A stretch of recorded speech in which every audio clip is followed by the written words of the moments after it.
My name is Edith Carter, and I am 77 years old. I am a widow, a mother, and a grandmother. For most of my life, I believed my worth was measured by how much I gave, how much of myself I poured into my family, how many sacrifices I made quietly, how often I put others before me. I thought that if I gave enough, if I loved enough, I would be safe in that love when the years grew heavy and the world became lonelier. But I was wrong. It happened on an ordinary afternoon. The sun slanted through the curtains in my small living room, painting golden stripes across the floor. I had just finished watering the plants, humming to myself the way I often do when I'm alone, when my phone buzzed. A message. From my son, Garrett. My heart lifted because messages from him were rare these days. He was always busy with his work, his wife, his children. I cherished any word from him, no matter how brief. But when I opened this text, the word struck me like a slap. You weren't invited to dinner. My wife doesn't want you there. I stared at the screen, my hands trembling. For a moment, I thought I must have read it wrong. My eyes blurred with sudden tears, and I wiped them reading it again. But the words did not change. Cold, final cutting. His wife doesn't want me there. Not we're busy tonight or maybe another time. Not even an excuse wrapped in politeness. Just a decree delivered through glowing letters on a phone screen that I was unwanted. The air seemed to leave the room. I sank into the nearest chair, clutching the phone in both hands, my pulse racing. My son, the boy I had raised through sleepless nights, whose fevers I had soothed, whose scraped knees I had kissed, had sent me those words. And not even his own words, perhaps. Words dictated by the woman he chose to share his life with. My daughter-in-law. The one I had tried so desperately to welcome, to accept, to support. I sat there for a long time, the hum of the refrigerator in the background, the clock ticking steadily as though nothing had changed. But everything had changed. In that moment, something inside me cracked. I thought of my late husband Thomas, and how he used to tell me that family was everything. We work hard so that one day when we're old we'll have the comfort of our children around us, he used to say. That was the dream we lived for, that after years of labor, sacrifice, and love, we would not be alone. And yet here I was alone in a quiet house, holding a message that proved just how disposable I had become. Memories surged unbidden and relentless. Garrett as a little boy, his small hand gripping mine as we crossed the street. Garrett as a teenager, sullen and moody, yet still kissing my cheek goodnight when he thought no one was watching. Garrett as a young man, nervous and excited on his wedding day, asking me if he looked like his father in his suit. My heart ached with each image because they clashed violently with the reality of the message on my phone. I whispered aloud to the empty room, "What did I do to deserve this?" My voice shook the question, echoing against the silence. I had tried to be a good mother. I had given everything I had, and still it was not enough. The pain deepened as the hours passed.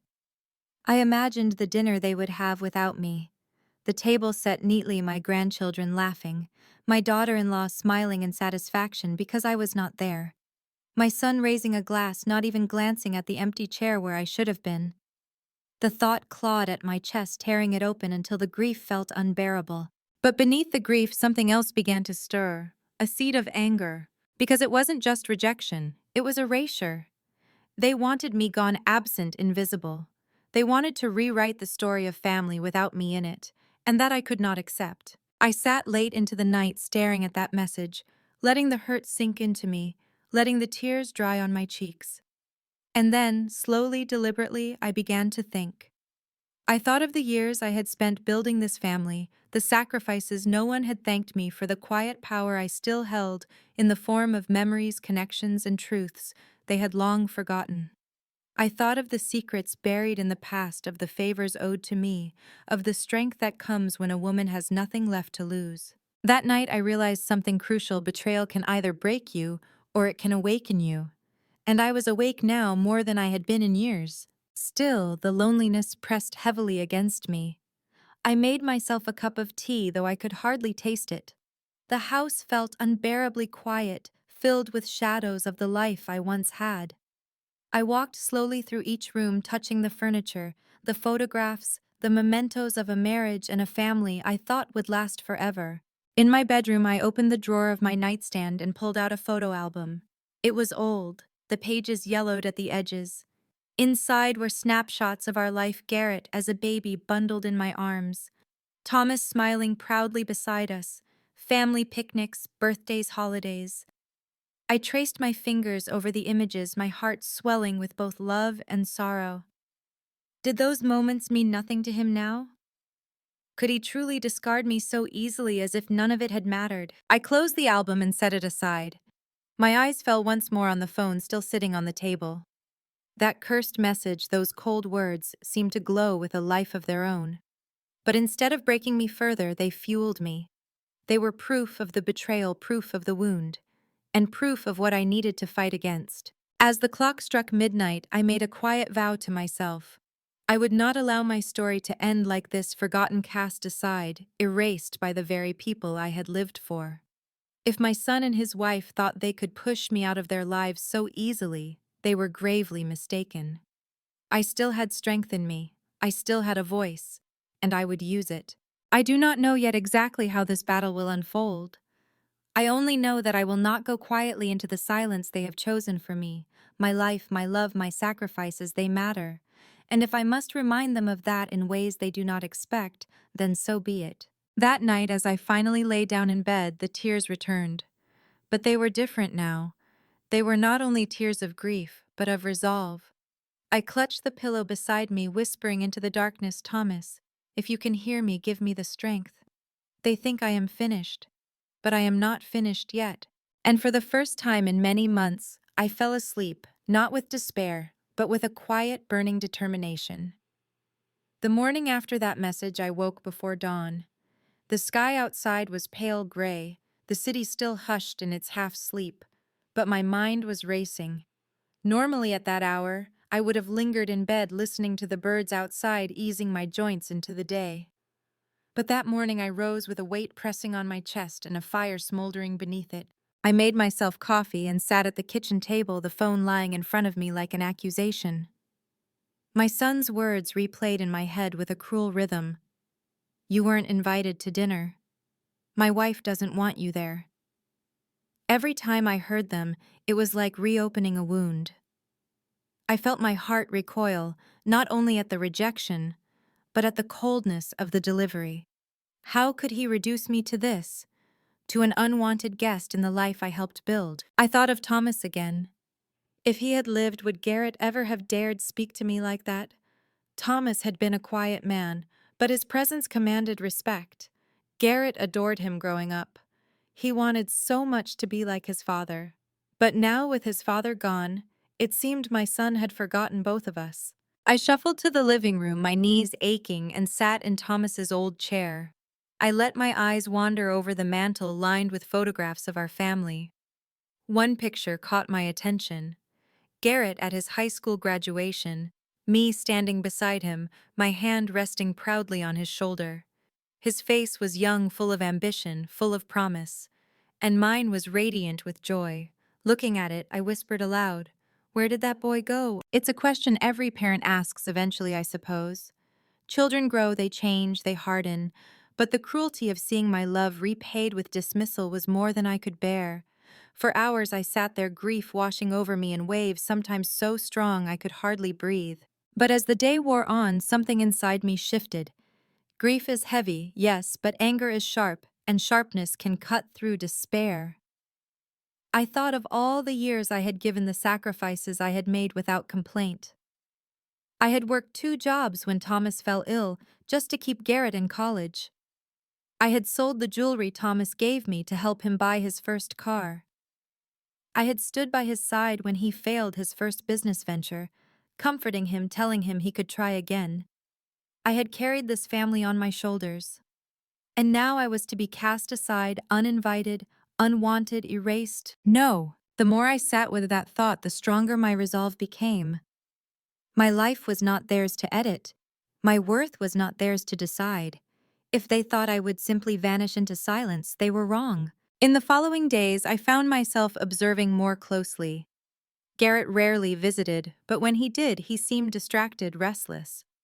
His wife, Cassandra, had always been polite on the surface, but there was a tightness to her smile when she looked at me, as if tolerating my presence was an act of charity. I thought back to early moments, subtle slights, quiet exclusions. Maybe this message was not sudden at all. Maybe it had been years in the making, a slow erasure I had refused to see. One afternoon, I overheard them speaking in hushed tones at the edge of my porch. Cassandra's voice was sharp. She clings too much. It's exhausting. We need our own space. Garrett's reply was softer, hesitant. She's my mother. But his protest sounded weak, almost apologetic, as though defending me was a burden. The words cut deep, but they also clarified something. Cassandra had never wanted me there. And Garrett, my son, my flesh and blood, was too weak to resist her will. That night I sat at my desk and began to write. Not just in my journal, but in letters. Letters to Garrett. Letters to my grandchildren. Letters that told the story of who I was, what I had done, how much I had given. I wanted my voice preserved in ink, if not in their hearts. If Cassandra wished to silence me, I would not go quietly. But it wasn't only letters I wrote. I also began to gather old documents, photographs, journals, records of our family's history, secrets I had kept out of loyalty, truths I had buried to protect them. Because sometimes love means shielding others from the past. But if they had chosen betrayal, then perhaps it was time to reveal what had long been hidden. Each night, as the house grew quiet, I laid everything out on the dining table, piecing together the fragments of our lives. Garrett thought me powerless, but I still held something he could never erase: memory. Memory and the ability to make it known. Still, there were moments of doubt. Late at night, lying in bed, I would clutch my pillow and whisper, "Thomas, what should I do?" I longed for his steady voice, his calm wisdom. I wanted him to tell me to forgive, to let go, to find peace. But all I heard was silence. And in that silence, my anger grew. One evening, Cassandra called. Her tone was clipped, efficient. "Edith, I think it's best if you don't come around as much. The kids are busy, Garrett's busy. It's just too much." Too much. That was the phrase she used to describe me, the mother-in-law, who had babysat her children, who had cooked them meals, who had held their hands when they were sick. I bit my tongue, said nothing, and ended the call. But inside I seethed. Too much. No, my dear, not enough. Not nearly enough of me is what you'll soon discover. That night, I took the letters I had written and sealed them carefully. I placed them in a box with photographs and documents, a box that told the story of my life and theirs. And I hid it where I knew it would one day be found. Because revenge is not always loud. Sometimes it is patient. Sometimes it waits in silence until the right moment comes. As I sat back staring at the box, a strange calm settled over me. I had been wounded, yes. I had been betrayed. But I was not powerless. I was a mother, a widow, a woman who had endured more than they could ever imagine. And I was not finished yet. For the first time since receiving that message, I felt a flicker of strength. My body was frail, my hands arthritic, but my spirit was fierce. They thought I would fade quietly into the background. They thought wrong. Because if there is one thing life has taught me, it is this: the ones we hurt most deeply are the ones who rise with the sharpest edge. And I was rising. In the days that followed, the house seemed heavier than usual, as though the walls themselves carried the echo of that message. I moved through each room quietly, trailing my fingers across the furniture Thomas and I had chosen together, the shelves we had built, the photographs we had hung. Everywhere I looked, reminders of the life I had given everything to. And everywhere I turned, the ache of knowing I was being erased from it by my own son. I couldn't stop replaying the words, "My wife doesn't want you there." The phrasing haunted me because it carried two betrayals at once: the cruelty of Cassandra's rejection and the cowardice of Garrett's compliance. If he had wanted me there, if he had valued me, he would have fought for me. But he didn't. He simply handed me her decree, like a servant delivering bad news.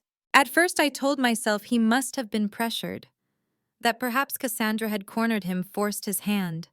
But the more I sat with it, the more I remembered the countless small silences, the times when he had let her dismiss me, the moments when he hadn't defended me. This wasn't sudden. This had been years in the making. One afternoon, I went into the attic, a place I hadn't visited in years. Dust clung to every surface, the air stale and heavy. I pulled open old boxes one by one and let the memories pour out. There were Garrett's baby clothes, tiny socks I had knitted myself, his school essays marked with red pen but full of promise, letters he had written me from summer camp where he signed every note with "Love you, Mom." I pressed those letters to my chest, inhaling the faint scent of paper and ink, wondering how that boy had grown into a man who could cast me aside with a text. Deeper in the attic, I found Thomas's journals. He had been meticulous, writing every day, recording details of our life, our struggles, our triumphs. I sat on the floor and flipped through them, tears blurring the words. One entry stopped me cold. It was from the year Garrett turned 21. Thomas had written, "Edith worries. He's selfish, too entitled. I see it too, but I pray he'll grow out of it. We've given him everything. God help us if he never learns to give back." I stared at those words for a long time, my heart heavy with the weight of their truth. Even Thomas had seen it. Even then he had worried. And here we were decades later, his fears realized. I closed the journal and set it aside, my hands trembling. For a long time I sat there, surrounded by the relics of our life, the evidence of my love and sacrifice. And something hardened in me. They might try to erase me, but I held the receipts of my existence. Proof that I had been there, that I had given everything. Proof that could not be silenced by Cassandra's disdain or Garrett's weakness. That night I dreamed of Thomas. He stood in the doorway of our bedroom, his face gentle, but his eyes piercing. "Don't let them take everything from you," he said. His voice was calm, steady, just as I remembered. I reached for him, but woke to an empty room, the echo of his words lingering in the darkness. I rose before dawn again, driven by a restless energy. I opened the box of letters I had prepared and read them one by one, revising where needed. Each letter carried my voice, my pain, my memories, my truths. Letters to Garrett reminding him of what I had done for him.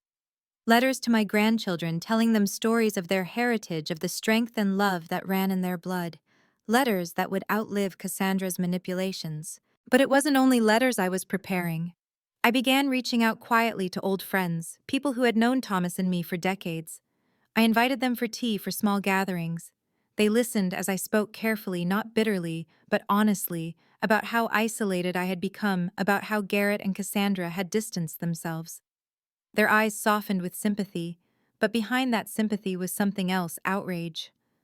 Outrage on my behalf. "You don't deserve this," Edith, one old friend said, pressing my hand. "Everyone in this town knows how much you gave. Don't let them make you invisible." Her words stayed with me. Don't let them make you invisible. Yes, that was the heart of it, because invisibility was Cassandra's weapon. If she could convince everyone that I was needy, overbearing a burden, then my absence at family gatherings would seem natural. But I wasn't invisible, and I would not let her write me out so easily. The more I thought about it, the more I realized my strength wasn't just in memories or letters. It was in the truth itself, in the long-buried secrets of our family. There was one in particular, a truth I had carried for decades, a truth Garrett did not know, a truth Thomas and I had agreed to keep hidden to protect him. But now, as I replayed Garrett's cold message, I wondered if protecting him had been a mistake. Perhaps it was time for him to face the reality of who he was, where he came from, and what had been done to give him the life he now took for granted. I went back into the attic and retrieved the locked box that Thomas had kept. Inside were documents, letters, photographs, pieces of a history Garrett had never seen. I sat on the floor, my heart pounding as I sifted through them. Each page was a reminder of the sacrifices made, the debts owed, the truths buried. Holding those papers, I felt the weight of power in my hands. Cassandra thought she could silence me. Garrett thought he could dismiss me, but they had underestimated what I carried. Still, I hesitated. Revenge is a dangerous fire. It can warm you or consume you. Late at night, I paced my bedroom, torn between anger and love. Garrett was my son. I had nursed him, raised him, loved him beyond measure. Could I really turn the truth against him? Could I really expose what had been hidden all these years? But then I remembered the message, the dismissal. the empty chair at that dinner table, the coldness in Cassandra's voice, and I knew betrayal demanded reckoning. The next morning, I began making copies of the documents.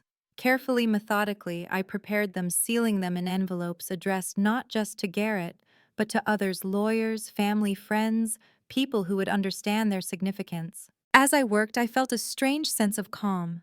For the first time since Thomas's death, I felt alive with purpose. No longer was I the lonely widow waiting for scraps of affection. I was a woman with a mission, a mother who would not be erased. By the time I finished, the sun was setting, casting a golden glow across the room.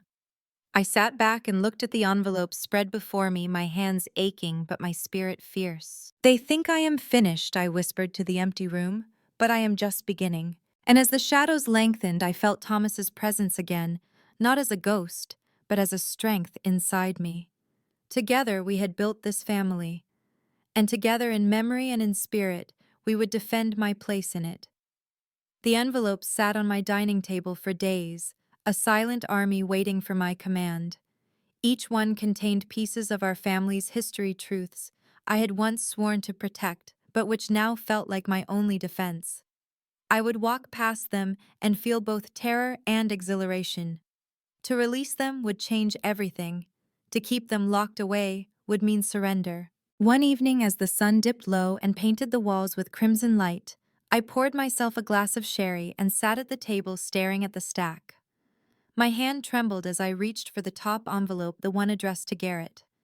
Inside were documents he had never seen, including letters from Thomas that revealed sacrifices Garrett could not imagine. There were bank statements showing how much we had given up for his education, medical bills I had paid by selling heirlooms, letters Thomas had written, confessing his fear that Garrett would grow spoiled by how much we sheltered him. But it was more than that. There was also a truth so sharp it took my breath away. Garrett's business, the one he had built his reputation on, had not survived its early years because of his brilliance, as he liked to believe. It had survived because Thomas had mortgaged the last piece of our land in secret, and I had worked myself sick paying off the interest. Garrett thought his success was his own doing. He had no idea it was bought with our blood and sweat. I pressed the envelope to my chest, tears spilling onto the paper. Part of me longed to burn it, to let Garrett live in ignorance, to keep loving him despite his cruelty. But another part of me, harder and fiercer, whispered, "He erased you. Why should you protect him still?" That night I dreamed again of Thomas. He stood at the foot of our bed, his eyes heavy with sorrow. "You've carried this burden alone for too long," he said. "It's time he knows." I woke with tears on my face and an ache in my chest. Perhaps it was only my mind conjuring what I needed to hear, but it felt like a sign. The next day I decided to act. I dressed carefully, pulling on a navy dress Thomas had always liked, and walked slowly to Garrett's house. My knees ached, but I did not waver. When Cassandra opened the door, her face froze in polite disdain. "Edith," she said, her voice clipped. "This isn't a good time." "It never is," I replied softly, holding her gaze. "But I need to speak with my son." Garrett appeared in the hallway, surprise flashing across his face. "Mom, what are you doing here?" I reached into my handbag and pulled out the envelope. My hands shook as I held it out to him. "This is for you. It's time you understand the truth about who I am and who your father was and how much we gave for you." He frowned, glancing nervously at Cassandra, then took the envelope reluctantly. "Mom, You don't have to read it now." I interrupted, my voice steady despite the storm inside me. "But one day you will.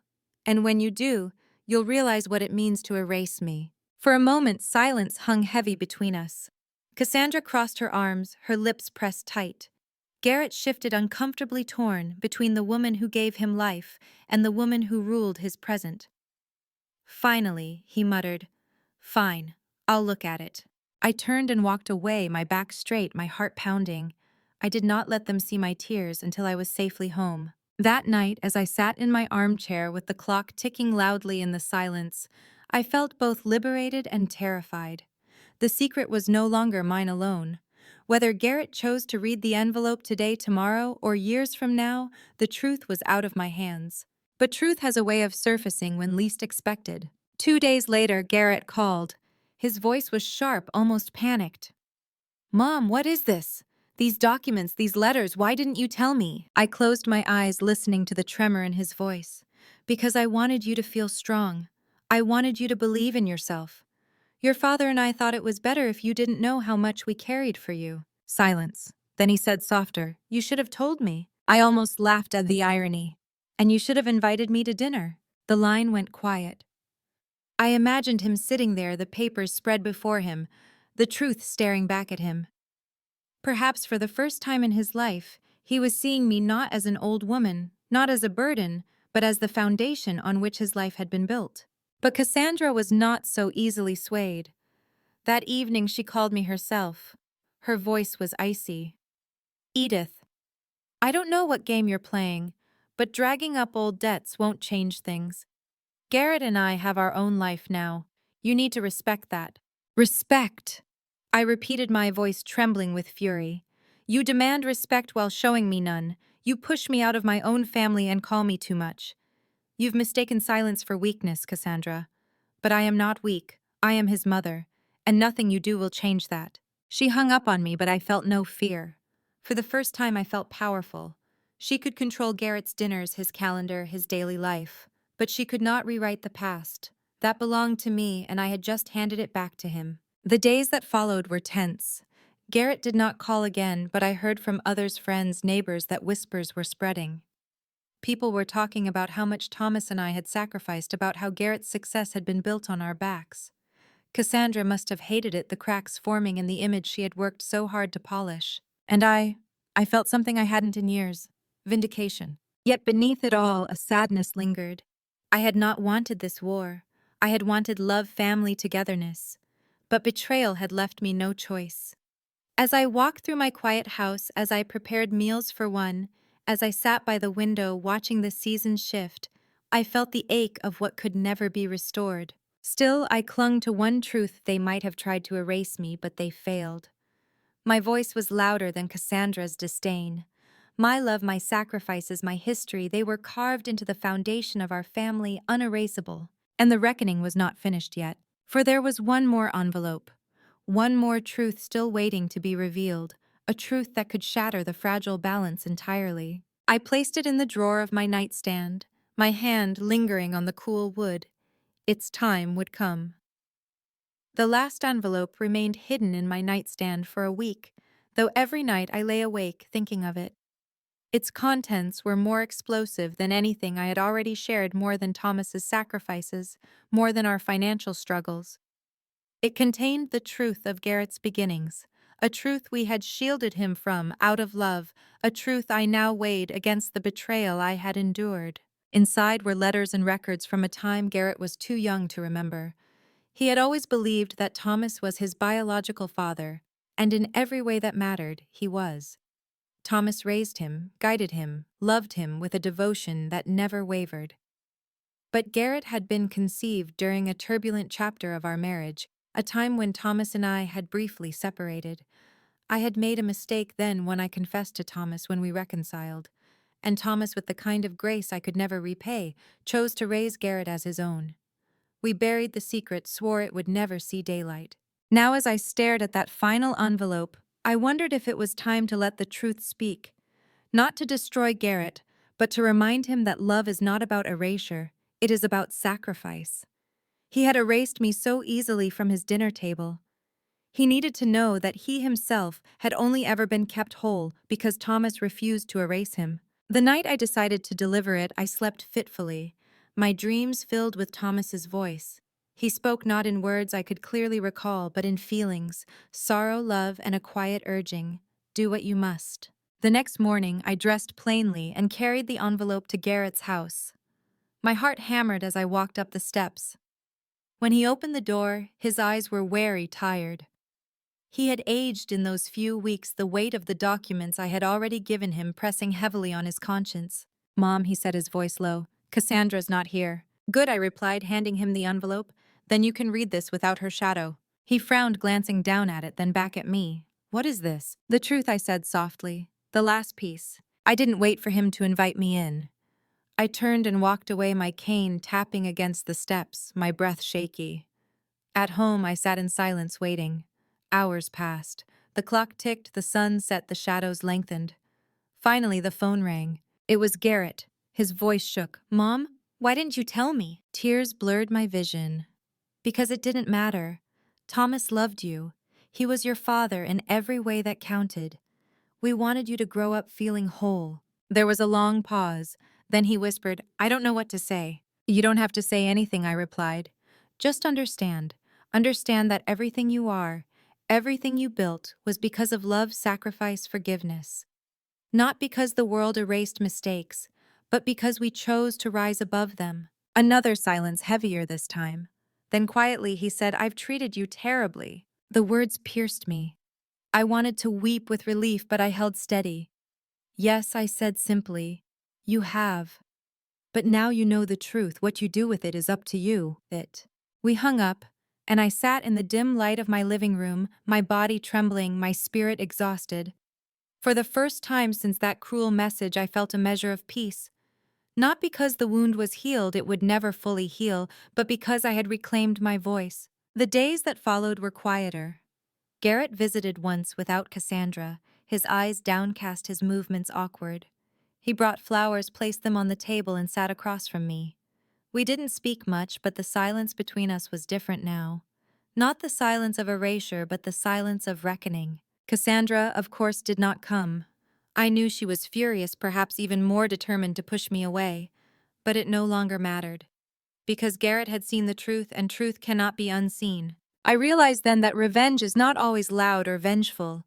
Sometimes it is simply refusing to disappear. Sometimes it is placing the truth like a mirror in front of those who would deny you and watching them flinch at their own reflection. My house remains quiet. The evenings are long. Loneliness still presses against me like an unwelcome companion. But I no longer feel invisible. I no longer feel erased. My story has been spoken. My sacrifices acknowledged, my love carved into the history of my family, where no one, not Cassandra, not even Garrett, can remove it. And if you are listening to me now, if you have followed me through this journey, I want you to remember this. Betrayal will cut you open, yes, but it also shows you who you are. You are not defined by those who reject you. You are defined by how you endure. So to every mother, every wife, every woman who has ever felt erased, do not vanish. Do not let their silence consume you. Speak your truth even if your voice trembles. Write your letters. Hide your envelopes. Let the truth out when the time is right. Because one day they will see you and they will remember. If my story has touched you, I ask you to like, share, and subscribe, and to leave a comment with your own story. Tell me how you endured, how you refused to be erased. Because together we remind each other that betrayal is not the end. It is the beginning of our strength.